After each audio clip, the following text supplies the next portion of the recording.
Hey, what's going on, everybody? It's Matthew back with the beginning of the third round of the My Favorite LJN tournament. So, a lot of really shocking first round eliminations over the first 12 videos or so. And then the last 5 videos covering round two. A lot of figures that should have gone to the fourth, fifth, or maybe even sixth round of this competition were removed from this overall competition.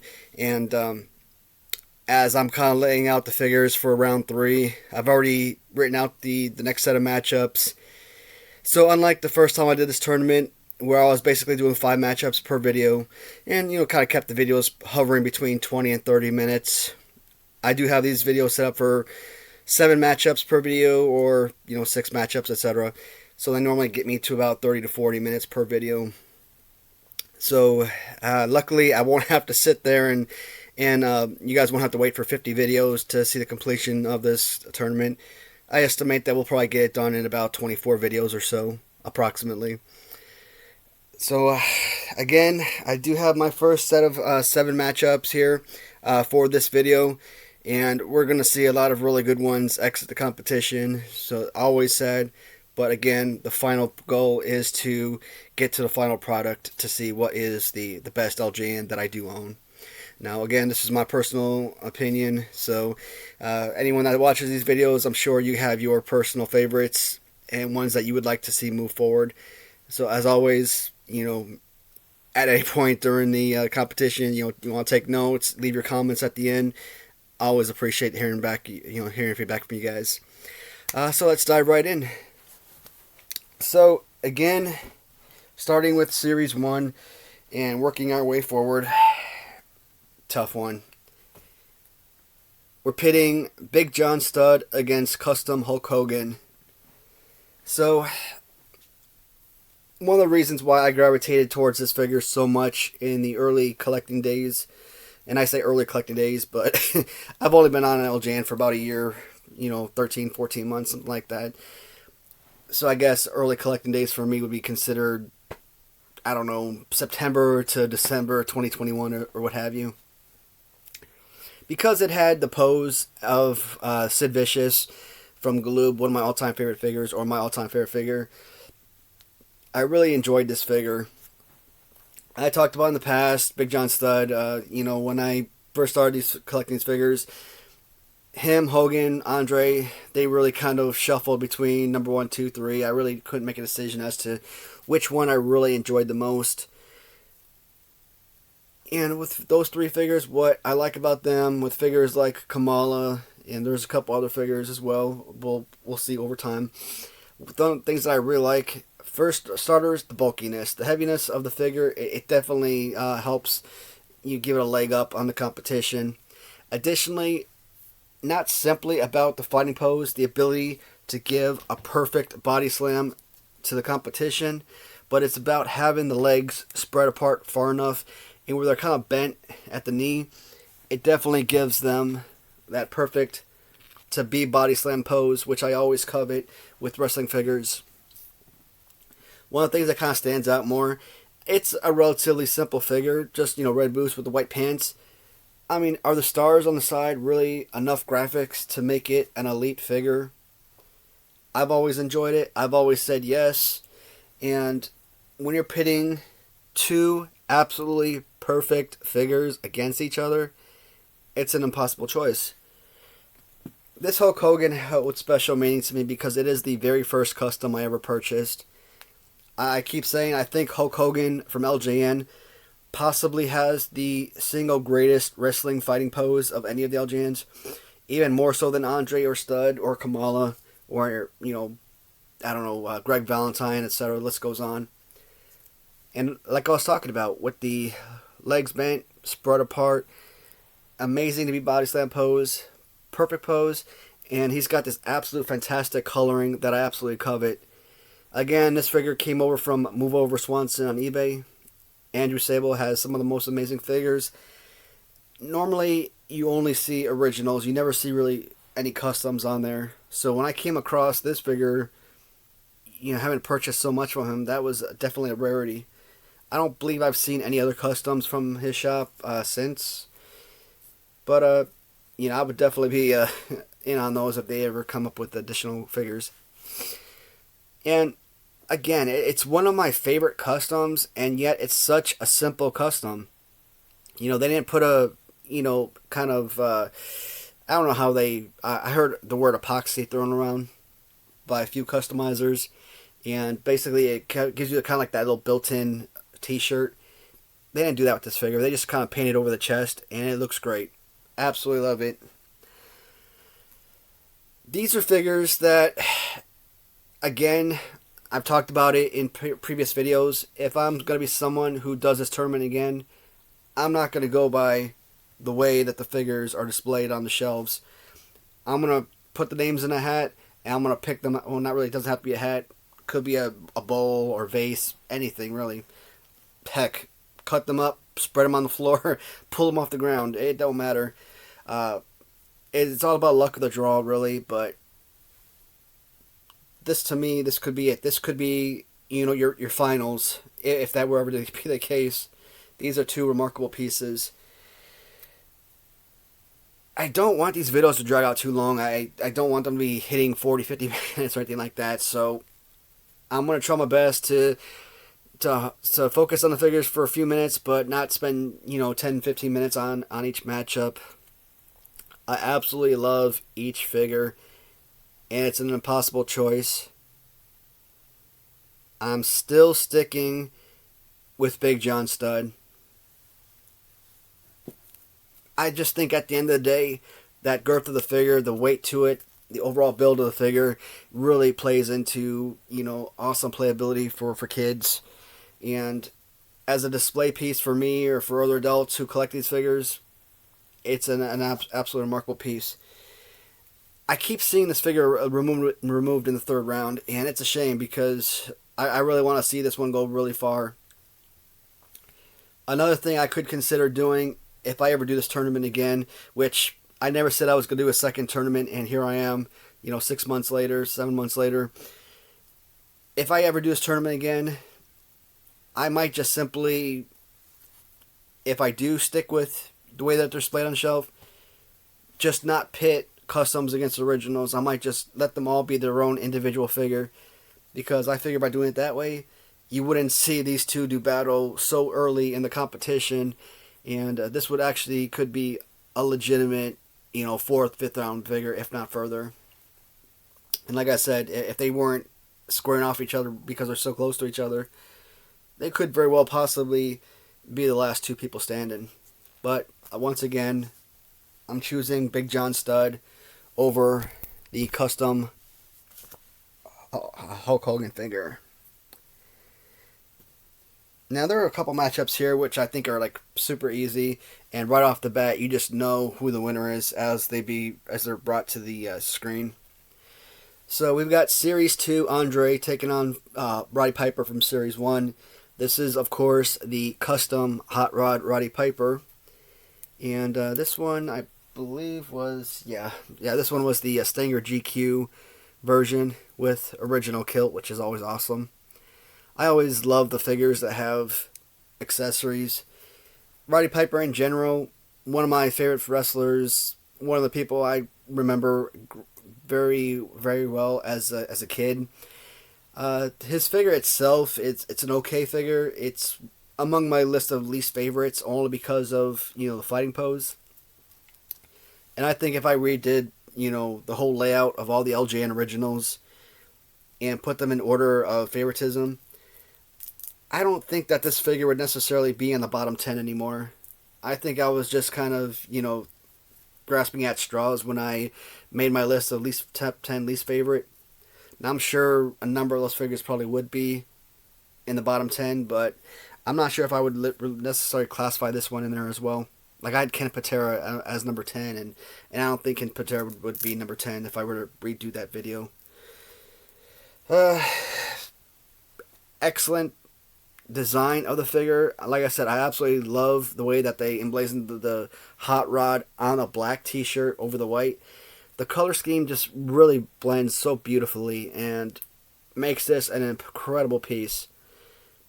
Again, you're going against one of the greatest wrestling action figures of all time. When I talk about Andre the Giant, I'm always grasping towards the Series 1 Andre. That's one I use the most. That's one that, to me, has the premier fighting pose. And it's just simply because his left arm is stretched out just a shade more than the 2 or 6 series Andres. But don't take anything away from this. The short hair is probably a much better look. And again, the blueness of his trunks and boots always seems to be extremely crisp on these figures. Occasionally, I buy a lot of these figures, and again, sometimes you get them where they're perfect, and other times they're like really faded. But they're great figures for customization if need be. Beautiful figure, and there is just no way humanly possible you would ever push a Roddy Piper over an Andre the Giant.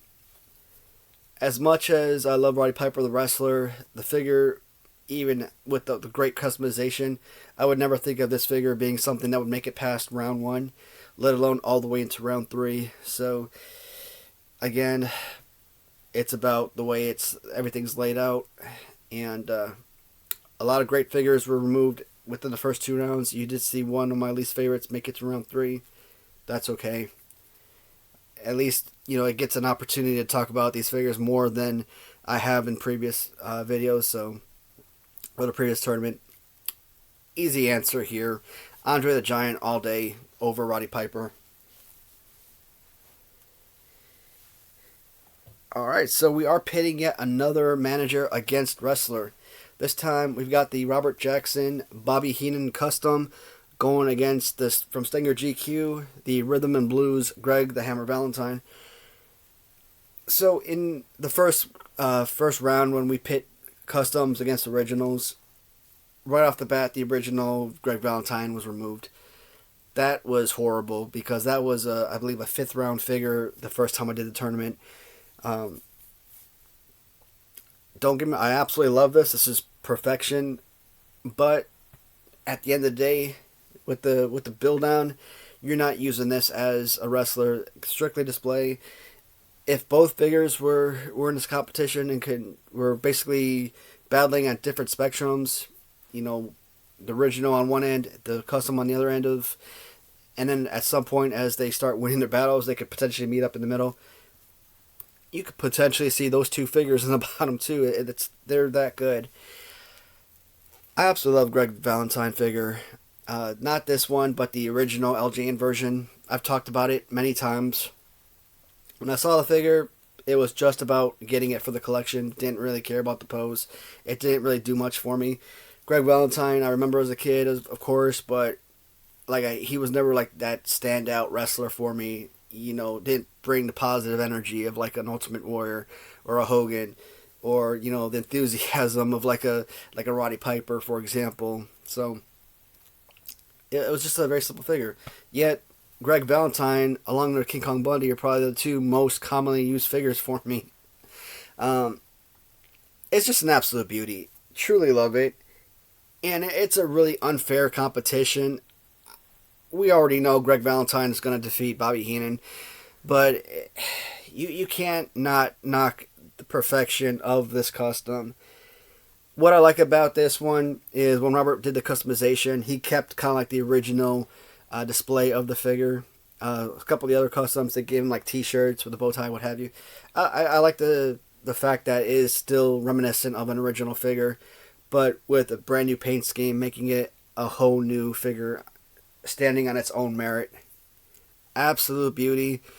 Love the figure, and this could have been a round 4 figure, I think. I don't think he necessarily would have made it past round 4 based on the competition. If he had faced Roddy Piper, this would have moved forward, no doubt about it. And they just kind of skipped up a little bit. So Bobby Heenan is done after 3 rounds, and of course we do have Rhythm and Blues Greg Valentine going on to round 4. So this is an interesting matchup right here, which is going to feature from Wrestling Rider the Air Force / Navy Corporal Kirshner against Robert Jackson's British Bulldog Davy Boy Smith. And I got my belt falling off here. Reapply that. Again, I've said it before, the British Bulldogs from LJN, not my favorite figures because of the whole one arm up. I don't like that. It's not much of a fighting technique. You know, you got that flying clothesline type of deal. You know, one arm body slam, sure. It's an adequate wrestling figure. You could definitely use it, get a lot of enjoyment from it, but it's just not that perfect figure. I don't know. I think I had been saying that the Corporal Kirshner, you know, talk about the original version, of course, was kind of like a mid-level figure for me. I don't know. I think I'm starting to like the pose a whole lot more, and if you're a kid playing with this figure, get a whole lot more enjoyment from it. Both figures have really solid paint schemes. There's no doubt about it. Obviously, with the Corporal Kirshner, the paint is much more thorough, with a kind of like a tie-dye type of deal. I mean, the camouflage pants, no matter how you do camouflage pants, you could do the XX Customs, you know, bushwhackers with the cargo pockets and their black and gray and white pants. Or this. I mean, this is so difficult to do, but it's so beautifully and well done. So well crafted. Everything about this figure is phenomenal. And even the paint scheme that they chose, incredible. I talked about kind of like a white and black Arctic version of Corporal Kirshner. So I haven't received it yet. Again, Wrestling Runner who I've commissioned to do a lot of my figures. You know, he's just gonna do all the figures. He's gonna send it to me in one shipment. So I've been talking about that for months. It's gonna be a little while, but when I do get those figures, I am dying to make those type of videos to kind of give a little new comparable video or specialty video for those particular figures. It sucks to ever get rid of a Davy Boy Smith because that is a phenomenal wrestler in my childhood. Absolutely love the British Bulldog. Great paint scheme on this figure. Again, if this was going against like a Piper, maybe Bobby Heenan, I would have pushed this past, possibly. Question mark. But I am going with Corporal Kirshner on this first battle here. And I don't remember how far this figure made it the first time. Maybe round 2. Because this one would have defeated the originals the first time around. And eliminated round 2. But this time he's going all the way to round 4. And it's a great figure. So it definitely deserves, you know, a run that it didn't have the first time around. Corporal Kirshner defeats Davy Boy Smith. Alright, so we got 3 matchups remaining. We're at 18 minutes, so we actually got a lot of time. And this is going to feature another Wrestling Rider great, Macho Man, the Macho King, taking on Don Morocco. We'll start with the Morocco figure. I haven't seen this Morocco figure for so long. You know, I had it for my collection, but I never touched any of my singles figures. And so when I found, and I wanted to get Don Morocco because I liked his pose, and I really wanted it to be part of my battles, so I could, you know, talk more thoroughly about this figure, you know, playability wise. It is a beautiful figure, absolutely love it, but it doesn't have as much of a fighting pose or as great as a fighting pose as I would have expected. So when I finally did get the duplicate and started using it, I wasn't happy. It wasn't exactly a specialty figure for me. If I were to do a listing, this probably wouldn't crack the top 30 or 40 on my list. So, not much positives about this figure. Question is, does he have a better fighting pose than that of a Macho Man Randy Savage figure? Now, with this specialty custom, it does obviously give it a leg up on the competition because of all the accessories. You know, the crown, the scepter, which I don't pose with the figure because it doesn't really fit anywhere. Even the robe. I mean, this right here broadens this figure by so much, and I think was it the Mega Powers version of Randy Savage with the Mega Powers robe is probably the only thing I can really compare it to this. This is such a solid design-wise of the figure with the overall paint scheme. Robert Jackson did a very similar paint scheme, and either one of those figures could have won this battle. I did end up going with the Wrestling Rider version, but I mean it was a lot closer than you might think. So, Macho King or Macho Man in general does not have one of my favorite poses. You know, I think among the LJN originals, Macho Man to me is probably right smack in the middle among my favorites. But this Macho King version from Wrestling Rider is just hands down light years better than an original Don Morocco. There are a couple Don Moroccos on sale right now. Go on eBay. Couple with beautiful tie-dye shirts, which look absolutely amazing. There was a version that Robert Jackson did that had listed some months ago, and I missed out on that one, sadly. But that would have made an incredible addition. And if that one had won and was part of this competition, if I had it, that would have made things a whole lot more interesting. Nah, I still think I would have gone with, even if this was a one-on-one, original versus original, I think I still would have gone with Macho Man regardless. So, Macho Man, I think my first tournament, I had the red Macho Man paint, where the body was painted. So he obviously went against his original in the first round, and he would have been eliminated in round 2. This version is going all the way to round 4 in this tournament. So, it seems like a lot of things are being reversed. Like a lot of the figures that made it extremely far in competition the first time I did this tournament are done within the first round or two, whereas a lot of figures that were gone first time around, second time around are, moving on to 3-4 rounds. And yeah, it gives the opportunity for viewers to see some of their favorites move further down, not continuously getting removed out of competition. The same, otherwise you'd basically be watching the same tournament, and what fun is that? So even though I'm disappointed seeing a lot of top tier figures removed so early, it is creating a whole new tournament. You're not basically rehashing the same thing over and over again. So I do like that aspect of this tournament so far. All right, so we have another couple figures. These two figures are top 15 LJN figures. And they're, the best part, they're LJN originals. So, I don't know. Where do I start first? We'll start with the Billy Jack Haynes. So, Billy Jack Haynes, not on my list of top 10 favorites. I think I'd put him like maybe number 12 or maybe even number 11 even. So, absolutely phenomenal figure. Love this one. And I'm trying to think of... which one is it? Nah, not really. So that's not a good example. Kind of like what the Raider Nation did with their Hercules. They took a Billy Jack Haynes figure and made a phenomenal piece out of it. Everything about this figure is so fantastic. Everything from the hat accessory, which is probably my second or third favorite accessory among the line, to just some of the overall designs that they put on it, to include the bird tattoos, or even just simply writing Oregon on the bottom. Just an absolutely remarkable piece, and not quite exactly like the Nikolai Volkov figure, but it's close enough to the point where you're thinking about the hands being up and in. That's the only downside, is because they're so far in, it doesn't give you that pristine body slam pose.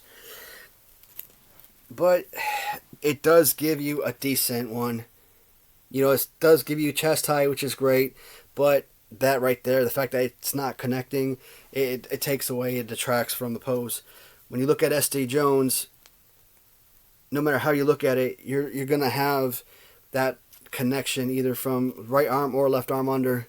So you're taking a top 11, top 12 figure, or... if I had to guess, I'd say number 10, number 11 among my favorites. SD Jones is just a perfect figure. There's just no other way to describe it. If I recall correctly, I believe in my previous tournament, I think he and King Kong Bundy made it to round 4. It could have been round 3, but I think it was round 4. and King Kong Bundy defeated SD Jones. Now, trying to go back here. So King Kong Bundy lost in round 2, so I'm trying to see where I had him. Let's see, King Kong Bundy. So Greg Valentine defeated King Kong Bundy to move forward. I mean, to me that was pretty obvious. They didn't face off against each other very early in the previous tournament, and then I think Bundy was eliminated in round 5 by studs, so they never even faced each other. This is a tough decision because you got 2 of my absolute favorite figures going against each other. And this is only round 3. If this was round 5, round 6, yes, I would have probably made a selection very quickly. Because I kind of feel like, again, I like this pose a little bit better. Now, the flashiness of the Hawaiian shirt, that always got me. That's what made this figure pop. But would I have chosen that based on that flashiness, or would I have gone with some of the additional benefits of this figure, such as the design of those tattoos or the hat accessory? In this round, in this particular battle, there isn't a wrong answer, and I can promise you that. But I am going to put Billy Jack Haynes down. I am going to go with SD Jones. I feel like, when I first picked them up, I had an idea of where I was going to go with it, but I've said it 1,000 times. You're holding the figures in your hand. You're like, man, I'm going to choose this guy, and then you're sitting there. You're talking about it, some of the benefits. You're weighing the pros and cons, and then at some point you're like, you know what? I'm going to change my mind and go with the other guy. So, just bringing this up, I could have said SD Jones wins and gone with this one easily. They're both 2 fantastic figures. I hate losing either one in this battle, but SD Jones, to me, is not necessarily a no-brainer, but you have to keep him as far in this competition as possible. SD Jones defeats Billy Jack Haynes. The last matchup for this video is going to feature 2 phenomenal figures from Wrestling Writer. And it's going to be Jumpin' Jim Brunzell in singles gear versus Bret Hart. So we'll start with the Bret Hart figure. Because of my affection for Bret Hart, from childhood, being one of my all-time favorite wrestlers, knowing that Bret Hart is the true essence of a real wrestler, he's not your slap, punch, kick guy. He's like your mats on the floor, rumbling around type of wrestler, trained since childhood, and definitely one of the elite wrestlers, one of the greatest world heavyweight champions of all time. Royal Rumble champion, Royal Rumble winner, or co-Rumble winner, I should say. There was just nothing wrong with Bret Hart as a wrestler himself. One of the most loyal wrestlers they'll ever find, and then basically gets screwed over after almost a decade and a half working for a company. The LJN originals of the Hart Foundation are 2 of the most coveted and well-respected figures of the LJN line. I still believe that the Jim Neidhart figure was a better figure, but display-wise and some of the additional benefits easily allowed Bret Hart to move forward. Because I love the figure, I love what the Hart Foundation, what Bret Hart meant to me, I always harped on this figure like crazy. But when you actually get the original figure in competition and you start kind of like messing around with it, it really isn't as fun of a figure to use as I would have expected. Kind of like a Don Morocco with the hands super low, and basically all you're doing with that figure is basically punching. That's all you can do. You don't really have much of a one-arm toss-over or body slam or anything like that.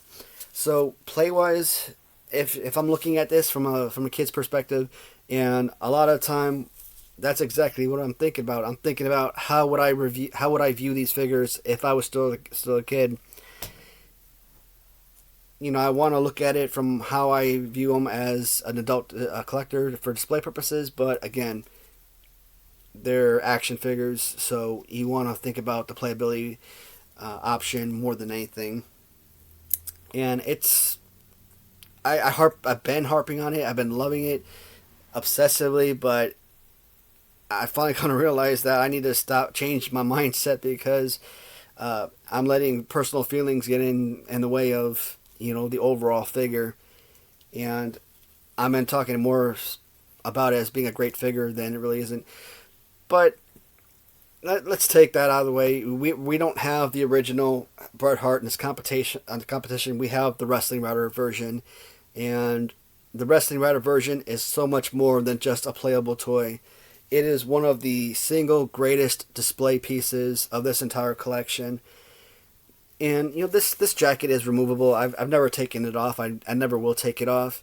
Everything included with the championship belt and the way that he redecorated this figure, kind of giving it that Hasbro Series 8 with pink shirt, black pants look. Absolutely amazing.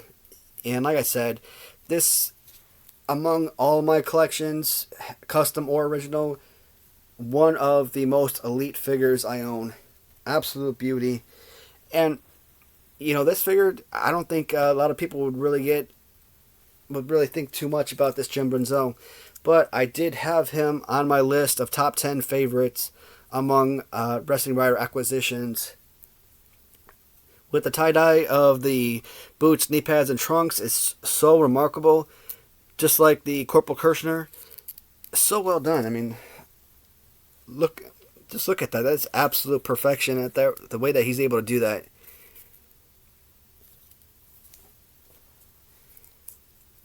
Jim Brunzell with his fighting pose is actually a whole lot better if you're a kid. It's not the greatest body slam pose, as you can see. It's something. I mean, yeah, he's giving you your punches just like Bret Hart, but he's hooking the leg. He's giving you an average to just below average body slam pose. So he's able to do things that the Bret Hart figure just simply cannot do from a playability standpoint. But playability is only one part of what I'm looking at when I'm choosing my favorite figure. Obviously, design will factor in heavily as well. And I just can't do it. I just cannot pull the trigger and remove Bret Hart from this competition. Like I said, he is among my entire collection. This is an absolute elite figure, and again, round 3 for Jim Brunzell. I think if he went against half the figures that I just brought up today, he may have gone on to round 4. Well, maybe not half. Maybe that's pushing it a bit. He probably would have defeated maybe 2 or 3 guaranteed. Maybe a 4th would have been a possibility. 2 awesome figures, both among my top 10 favorite Wrestling Rider acquisitions, but I am pushing Bret Hart past jumping Jim Brunzell for this battle. So that is video number 19, and with 7 matchups in the next video, and then the final 6 matchups to conclude round 3. I'm going to make those same videos today. And maybe I'll keep going, do round 4. We'll see how I feel. I've been making a lot of videos the last couple days trying to get this tournament completed before I deploy. So right now it is 3:50? Yep. Ugh, eyes are terrible. 3:50 p.m. on October 15th, Saturday. So yesterday for me, by the time you guys watch this posted video, it'll probably be like, a month later. But I talked about possibly, I accepted an offer, so, obviously you got to go through medical screening and all that stuff prior to even going to training. But if I do actually fly out and take this job, I will be redeploying back to Iraq, so got a job interview with Granger, so if that keeps me here in Louisville, I'd much rather have a stateside position. I've just spent the majority of the 2010s and onward in combat zones, and I'm just done with that life. I'm exhausted. Just being home, the pay is gonna drop, sure enough, but I've earned enough in this life to live comfortably for the most part. So, stateside job allowing me to come home, spend time with my wife at the end of the day, have weekends off. That to me is probably about as important as anything. So, again, that was episode 9 or video 19 of this tournament. I will come back immediately and make the next 2 videos, and that way I have all of these videos set up in queue, ready for posting when the day comes. All right. Thank you so much for watching, everyone, and I will talk to you all soon. Goodbye for now.